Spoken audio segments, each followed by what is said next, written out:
So, based from the things that I've read before, and I've watched documentaries of those people for having that kind of tendency to commit suicide, they're treated very carefully, and they're treated as far as they need the treatment, because they need that kind of affection and also that kind of love in which they're actually missing, because they think that those people who are committing suicide are having that kind of problem in which they don't know how to balance their own emotion.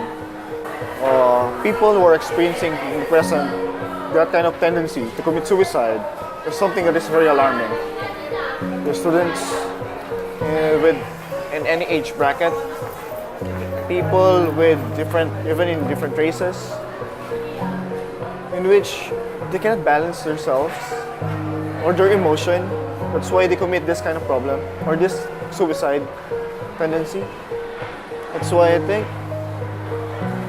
people today cannot really handle this kind of problem. They don't know what will be the treatment.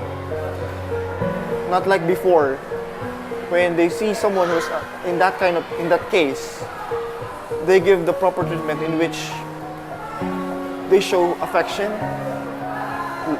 the care that they need, and also the proper the time. They actually gave their time, so they can actually see the progress in that person.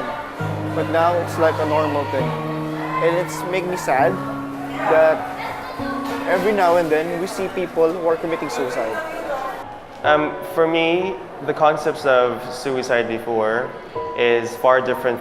The concept of suicide of people today, in the sense that a lot of people before tend to not be so accommodating about the concept of suicide, and primarily speaking, a lot of people don't commit suicide before. Now, most people are so vocal about their emotions that indefinitely lead to suicide.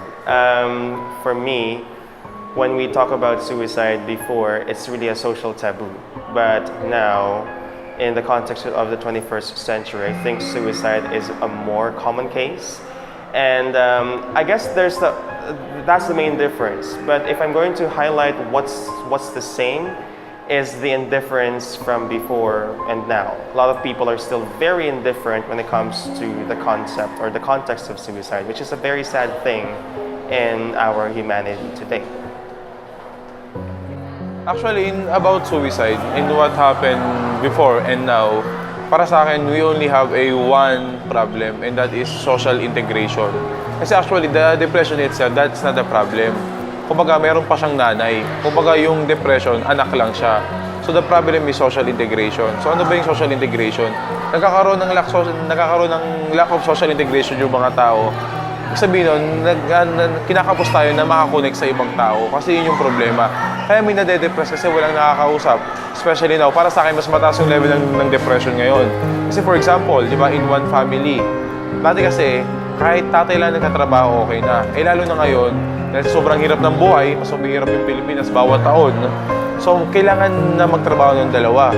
So, yung mga bata kasi yan, sobrang problematic, marami silang problema, especially in school, lalo na pag sa academics, especially in classmates. So, ang gusto kasi natin, because we are social in nature, gusto natin na may nakakausap tayo. So, dahil yung mga batang to, wala na silang nakakausap pag uwi nila. So, ano nangyari? Sinasarili nila yung problema nila hanggang umabot sila dun sa may depression. Kasi nga, wala nang social integration, wala nang communication sa loob ng family. Okay, para sa akin, yun yung source. Pero mas malala yung depression ngayon. So to summarize everything that all the teachers have said, they have different perceptions from in this age, because before suicide wasn't that much of a topic or much of a something to talk about. But now it's something to talk about because since the rise of it, is it upbringing?